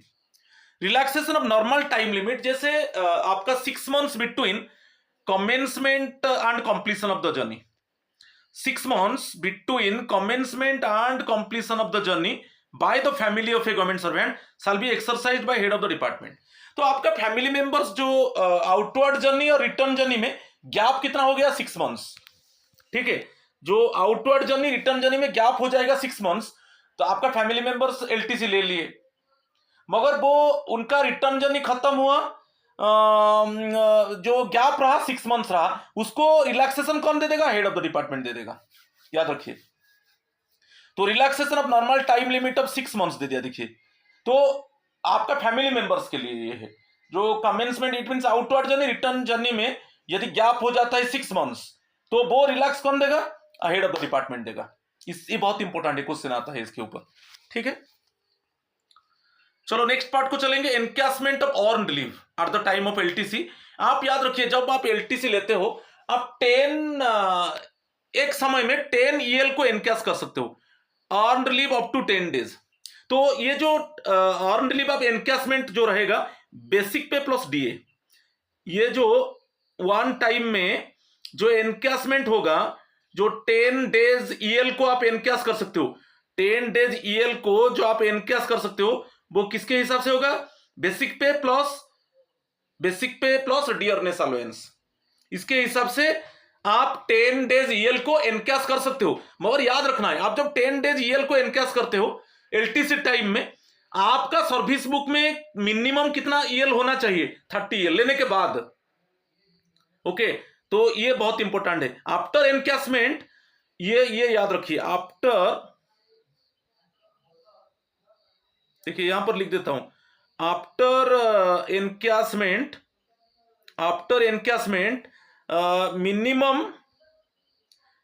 मिनिमम ईएल, ठीक है, minimum EL in your service book should be 30, इतना होना चाहिए। आप 10 days ईएल एनकैश करते हो, 10 days ईएल एनकैश करने के बाद मिनिमम ईएल आपका खाते में कितना रहना चाहिए? 30। और ऐसे आप एलटीसी लेने के समय मैक्सिमम 10 ईएल आप एनकैश कर सकते हो। ऐसे आपको कितना ईएल आप एनकैश करोगे?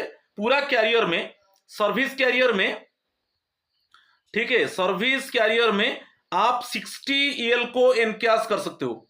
मगर वो जो आपको लीव प्रिपेरेटरी टू रिटायरमेंट है, आप जब लीव प्रिपेरेटरी टू रिटायरमेंट है, उस समय आप 300 days ईएल आप ले सकते हो एलपीआर में, तो वो उससे डिडक्ट नहीं होगा, ये अलग है। आप बोलेंगे कि अभी ये जो आप ईएल एनकैशमेंट हो रहा है, और उस समय जो आप 300 days आप लीव प्रिपेरेटरी टू रिटायरमेंट है, रिटायरमेंट के पहले आप 300 days ईएल अवेल कर सकते हो, उससे डिडक्ट होगा, उसके साथ कोई इसका लिंक नहीं है। सो इसको याद रखिए जब आप एलटीसी लेते हो। मगर यहां पर और एक बात बता दिया, तो बोथ टाइप्स ऑफ एलटीसी है, home town and anywhere in India. यदि आप फैमिली मेंबर सेम ले रहे हो, सपोज होम टाउन आप same, self and family members अलग अलग लो, self and family members different हो सकता है, ये डिफरेंट आप ले सकते हो, डिफरेंट टाइम में आप ले सकते हो, ठीक है। मगर आपका जो लीव एनकैशमेंट एक मिलेगा, ओनली मैक्सिमम 10 days मिलेगा, अलग अलग नहीं मिलेगा, क्योंकि आप सेम लिया। सपोज होम टाउन लिया, सपोज सेम सिमिलरली, सपोज आपका सेल्फ हो गया ऑल इंडिया एलटीसी,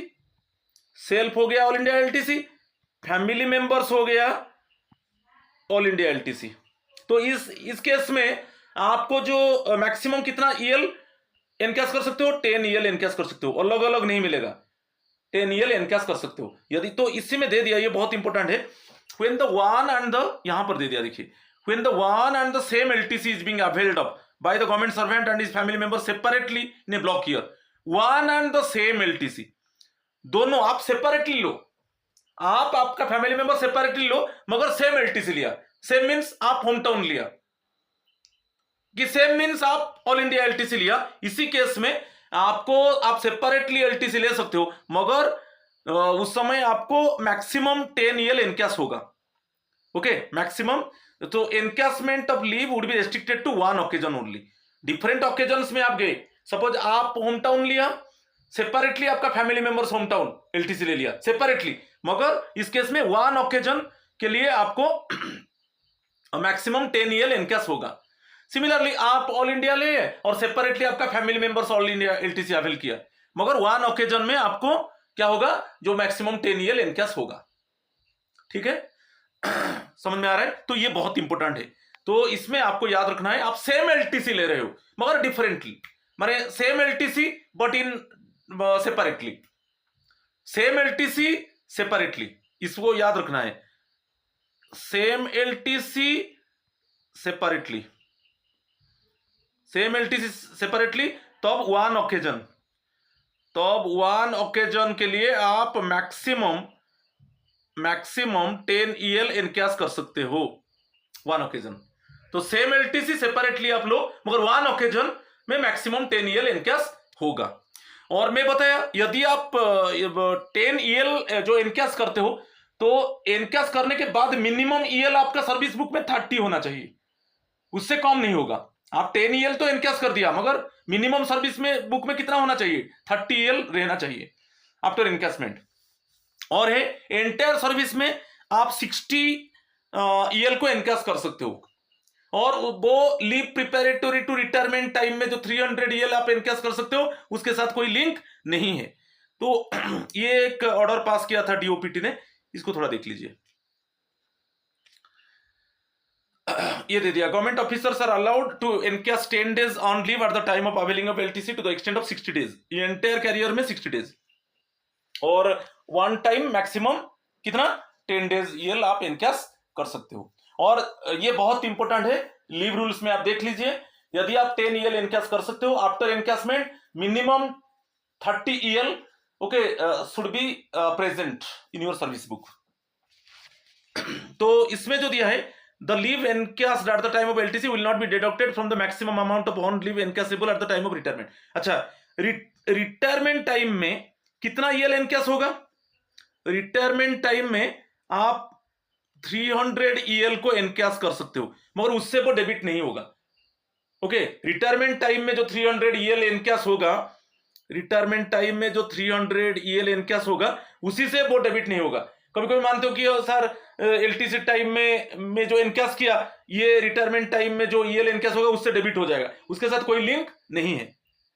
ठीक है, और मजा बात है, यदि बोथ हस्बैंड एंड वाइफ, आप गवर्नमेंट सर्वेंट हो तो हस्बैंड प्लस वाइफ बोथ आप गवर्नमेंट सर्वेंट हो, तो ये 10 ईएल एनकैश कर सकता है, ये 10 ईएल एनकैश कर सकता है। मगर आप 1 यूनिट में जा रहे हो, एलटीसी एक साथ जा रहे हो, मगर आप दोनों गवर्नमेंट सर्वेंट हो, तो हस्बैंड 10 ईएल एनकैश कर सकता है, वाइफ भी 10 ईएल एनकैश कर सकता है।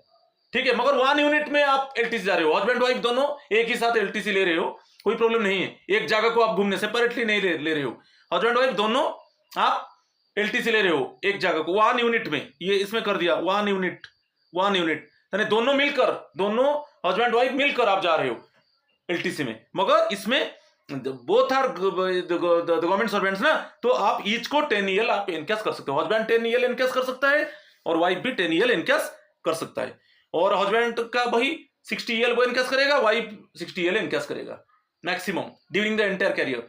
During the entire career, husband actually take 60 EL can be encashed, and wife also 60 EL can be encashed okay during a service career। ये बोलते हो कि 1 यूनिट में दोनों जा रहे हैं तो एक को ही माने एनकैशमेंट मिलेगा मैक्सिमम 10 EL, ऐसा नहीं है। आप एक ही साथ जा रहे हो, मगर हस्बैंड को 10 ईयर एनकैशमेंट मिलेगा, वाइफ को भी 10 ईयर एनकैशमेंट मिलेगा। ठीक है, ये भी ओएम, ये देखिए ये ऑर्डर पास हुआ था। ठीक है, ये दे दिया था, government servants are permitted for encashment of earn leave up to 10 days at the time of availing LTC without any linkage to the number of days and the nature of leave availed while proceeding on LTC। आप ये मजा बात है, आप encash कर रहे हो, suppose आप यहां पर आप CL 5 days ले रहे हो, CL 5 days ले रहे हो, किसके लिए? LTC के लिए। आप 10 EL, suppose up to 10 EL, up to 10 EL आप एनकैश कर, सपोज आप 10 EL एनकैश करोगे, होगा, कोई प्रॉब्लम नहीं, इसके साथ कोई लिंक, कोई भी लीव आप ले सकते हो LTC के लिए, मगर आप up to 10 days EL encash कर सकते हो। ठीक है, समझ में आ रहा है कि नहीं? आप यहां पर CL ले लिया 5 days, तो सपोज आप चाहते हो कि मैं 10 EL एनकैश करूंगा, कर सकते हो, कोई प्रॉब्लम नहीं। तो वो है। ठीक है, तो विदाउट ये थोड़ा देखिए, without any linkage to the number of days and the nature of leave availed while proceeding on LTC। Up to 10 days EL आप एनकैश कर सकते हो, आप CL कोई भी लीव ले लो, मगर आप अप टू 10 days आप ले सकते हो। जैसे मैं एक एग्जांपल दिया, आप CL 5 days लिए, मगर आप up to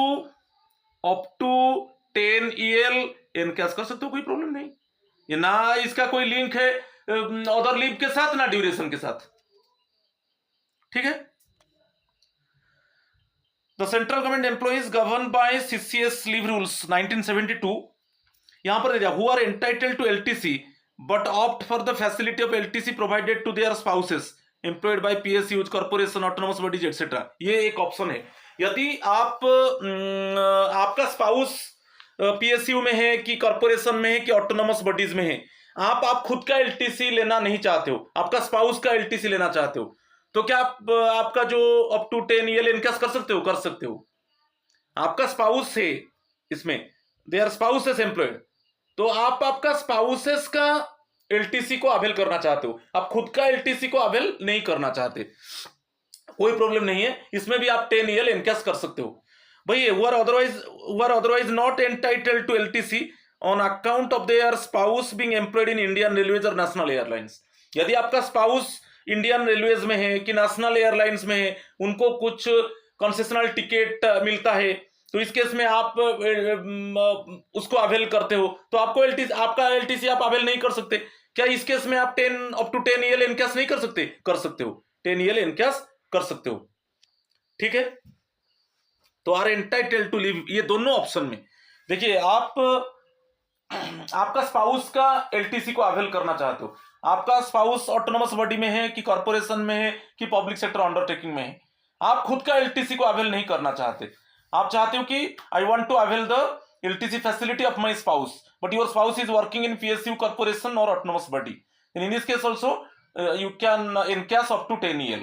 So similarly, suppose your spouse is working in Indian Railway or airlines, and suppose she get some concessional ticket or like this facility, so in this case you want to avail the LTC facility of your spouse, क्या आप 10 up to 10 EL encash नहीं कर सकते? आप 10 up to 10 EL encash कर सकते हो।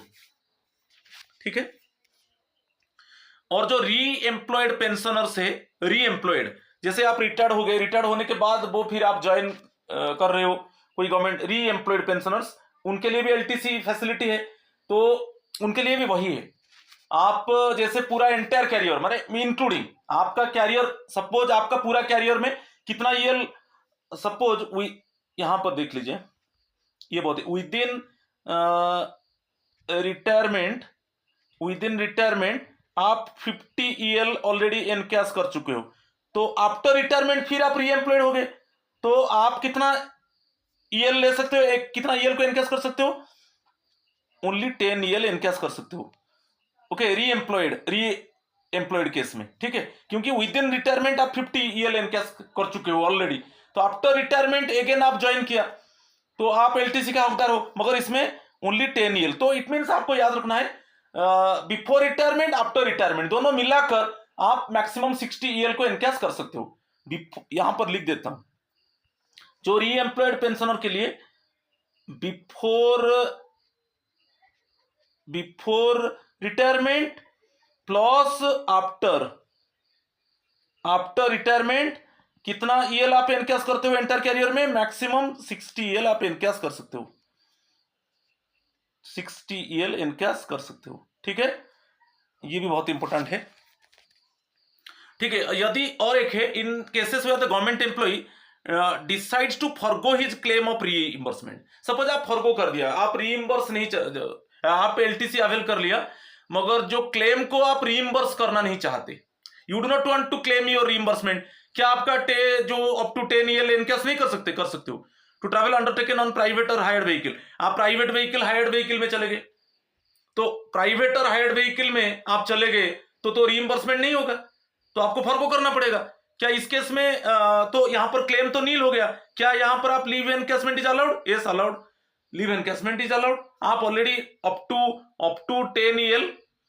10 year encash कर चुके हो, एलटीसी ले लिया, मगर आप प्राइवेट व्हीकल में चले गए, ओन व्हीकल में चले गए, तो वहां पर तो क्लेम नील होगा, आप क्लेम करोगे तो नहीं मिलेगा रिइंबर्समेंट। तो क्या इस केस में आपका जो अप टू 10 ईयर जो आप एनकैश किया था वो कैंसिल कर दिया जाएगा? ऐसा नहीं, कैंसिल नहीं होगा, एज यूजुअल आपको एनकैशमेंट होगा। Okay, up to 10 year encashment होगा, मगर आप प्राइवेट व्हीकल्स में कि हायर्ड व्हीकल्स में कि ओन व्हीकल्स में चले गए तो आपका तो क्लेम तो नील होगा ना, मगर उस केस में आपका एनकैशमेंट को कैंसिल नहीं किया जाएगा। ठीक है, चलो नेक्स्ट वन, फ्रॉड केस में देखेंगे। Rule 16, fraudulent claim of leave travel concession. कोई फ्रॉड हो गया, कोई मैनिपुलेशन आप एलटीसी में कर दिए, तो इस केस में क्या है, जब तक डिसिप्लिनरी प्रोसीडिंग चलता रहेगा तब आप बेसिकली एलटीसी सेट को आपको एलटीसी नहीं मिलेगा जब डिसिप्लिनरी प्रोसीडिंग चलेगा। ओके, सो डिसिप्लिनरी यहां पर देखिए, डिसिप्लिनरी प्रोसीडिंग टाइम में नो एलटीसी, वो पीरियड में आपको एलटीसी नहीं मिलेगा, वही दे दिया। सो जो चार्ज ऑफिसर है उसके ऊपर कुछ चार्ज लगा है और वो कुछ एलटीसी रिलेटेड में फ्रॉड कर दिया, फ्रॉडलेंट क्लेम, कुछ ऐसा फ्रॉड क्लेम कर दिया, आप जो क्लेम किया उसमें फ्रॉड है, तो उस केस में आपके ऊपर डिसिप्लिनरी प्रोसीडिंग चलेगा, वही दे दिया, on the charge of preferring A fraudulent claim of leave travel concession. आप जो क्लेम किया उसमें फ्रॉड है, आप जो एलटीसी क्लेम किया वो फ्रॉड है, the fraudulent claim of leave travel concession, such government servant shall not be allowed the LTC till the finalization of such discipline. अभी डिसिप्लिनरी प्रोसीडिंग चल रहा है, disciplinary proceeding is going on related to the fraudulent claim related to the LTC. तो LTC में आप कुछ suppose prove हो गया फ्यूचर में कि आप जो एलटीसी क्लेम किया था वो फ्रॉड था, तो अभी तो आपके ऊपर डिसिप्लिनरी प्रोसीडिंग चलेगा। जब डिसिप्लिनरी प्रोसीडिंग इनिशिएट हो जाएगा आप एलटीसी नहीं ले सकते, आपका एलटीसी को विथहोल्ड कर दिया जाएगा। ठीक है, उसके बाद नेक्स्ट है, यदि आपके ऊपर पेनल्टी लगता है, ठीक है, रूल 11 में आप देखिए क्लासिफिकेशन कंट्रोल अपील, ये है सीसीएस क्लासिफिकेशन कंट्रोल अपील 1965 में रूल 11 जो है पेनल्टी है, यदि आपके ऊपर कोई पेनल्टी इंपोज होता है, ओके, तो आपका next 2 sets of LTC, next 2 sets means home town, okay, next 2 sets means आपको बता देता हूं, एक सपोज अभी 2000 जैसे अभी तो देखिए अभी जो चल रहा है 24-25 है, अभी आपका फ्रॉड को पकड़ा गया तो आपके ऊपर डिसिप्लिनरी प्रोसीडिंग चल रहा है, तो डिसिप्लिनरी प्रोसीडिंग चल रहा है मींस ये इस पीरियड में नो एलटीसी आप नहीं ले सकते क्योंकि डिसिप्लिनरी प्रोसीडिंग चल रहा है, डिसिप्लिनरी प्रोसीडिंग चल रहा है और उसमें डिक्लेयर हो गया इसी पीरियड में, तो ये आपका ऑल इंडिया एलटीसी था 2024-25 ऑल इंडिया एलटीसी था, ये जो ब्लॉक पीरियड 2022-25, 22-23 में आप होम टाउन ले चुके हो, 24-25 में आपको ऑल इंडिया मिलना चाहिए, मगर इसमें आप कोई एलटीसी रिलेटेड एलटीसी क्लेम में फ्रॉड हो गया तो आपके ऊपर अभी डिसिप्लिनरी प्रोसीडिंग चल रहा है, तो चल रहा है मींस ये जो सेकेंड 2 ईयर ब्लॉक है इसमें आपको एलटीसी नहीं मिलेगा, ये विथहेल्ड हो जाएगा। यदि प्रूव हो जाता है आपके ऊपर पेनल्टी इंपोज होता है, रूल 11 जो है minor penalty major penalty impose होता है according to the CCS central civil services classification control appeal rules 1965 में, तो इस केस में क्या होगा, नेक्स्ट 2 सेट मींस जो नेक्स्ट हो जाएगा 2025-26 ये होम टाउन होगा, ये होम टाउन होगा और जो 27, ओके नेक्स्ट, सॉरी सॉरी, और एक बार थोड़ा क्लैरिफाई कर देता हूं। सपोज ये 24 25 ऑल इंडिया के लिए है और इसमें फ्रॉड हो गया, आपको डिसिप्लिनरी प्रोसीडिंग इनिशिएट हो गया, तो ये जो सेकेंड 2 ईयर ब्लॉक है ये नो एलटीसी। और यदि प्रूव हो जाता है आपके ऊपर पेनल्टी इंपोज होता है according to the rule 11 of CCA rules 1985। जो नेक्स्ट यदि पेनल्टी इंपोज होता है तब आपका 2 सेट्स एलटीसी को, ओके, आपको पेनल्टी इंपोज होता है तो नेक्स्ट 2 सेट्स ऑफ एलटीसी आप नहीं ले सकते। नेक्स्ट 2 सेट्स मींस ये देखिए 26 27, ये एक सेट है होम टाउन, और एक है 28 29, ये ऑल इंडिया, तो ये एक सेट है। सेट समझ में आ गया?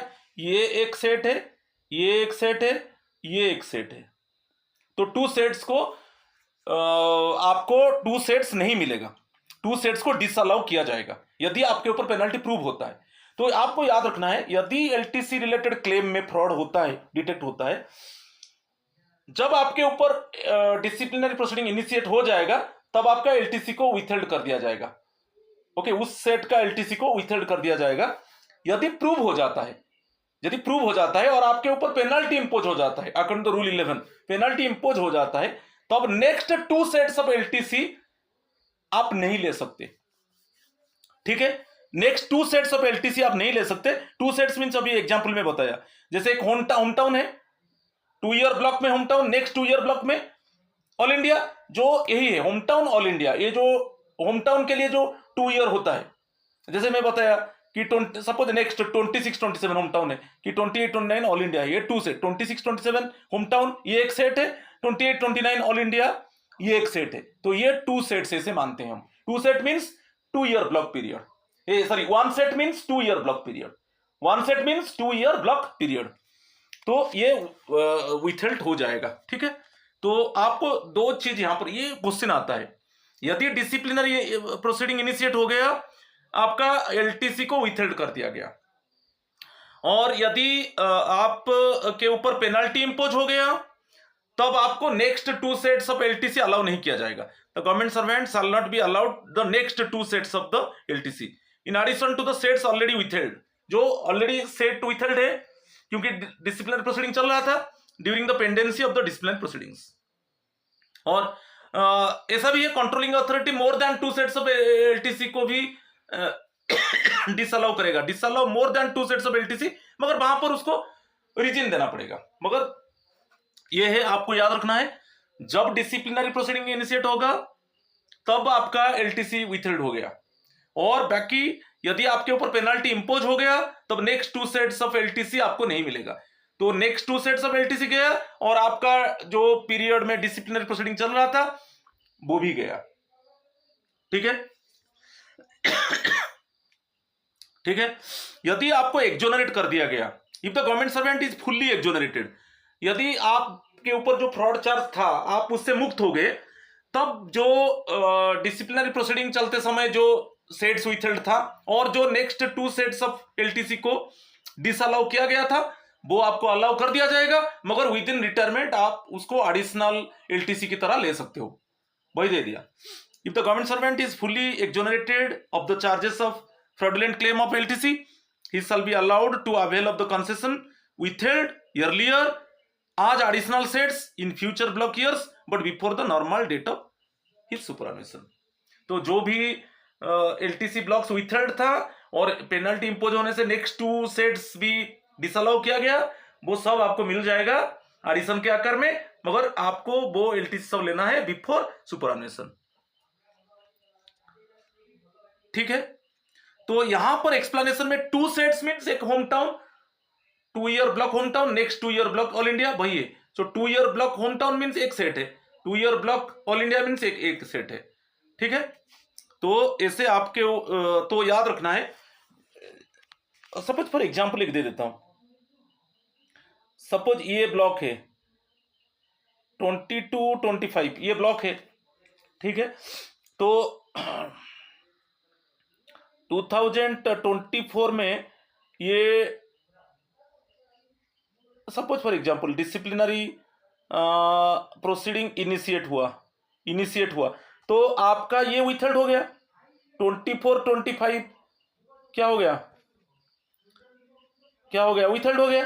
देन नेक्स्ट टू सेट्स यदि ये तो विथहेल्ड हो गया क्योंकि आपको नहीं मिलेगा क्योंकि डिसिप्लिनरी प्रोसीडिंग चल रहा है, और यदि पेनल्टी इंपोज हो जाता है तो नेक्स्ट टू सेट्स क्या होगा ना 26 27 ये एक सेट है होम टाउन, ये एक सेट है, और 28 29 ये ऑल इंडिया एलटीसी ये एक सेट है, ये ऑल इंडिया है ये होम टाउन है, ये दोनों डिसअलाउ किया जाएगा। तो यहां पर विथहेल्ड हो गया क्योंकि डिसिप्लिनरी प्रोसीडिंग इनिशिएट हो रहा है 24 25 में, और यहां पर 20 पेनल्टी इंपोज हो गया आपके ऊपर, पेनल्टी लग गया, तो नेक्स्ट टू सेट्स आपको डिसअलाउ किया जाएगा। 26 27 होम टाउन एक सेट है, 28 29 ऑल इंडिया एक सेट है। तो यदि आप एक्जोनरेट हो जाते हो तो पूरा एक्जोनरेट हो जाते हो तो ये जो 24 25 में जो विथहेल्ड था और ये जो टू सेट्स आपका डिसअलाउ किया गया था आप उसको एडिशनल आकर में ले सकते हो बिफोर सुपरएनुएशन। और इंटरप्रिटेशन आ जाता है रूल 17।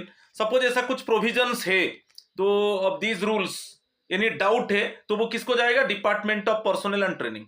रूल 17 जो है इंटरप्रिटेशन, यदि आपके ऊपर इसके ऊपर कोई डाउट है तो वो डाउट को कौन क्लैरिफाई करेगा, डीओपीटी करेगा, वो डाउट को डीओपीटी करेगा, क्लैरिफाई करेगा, ठीक है।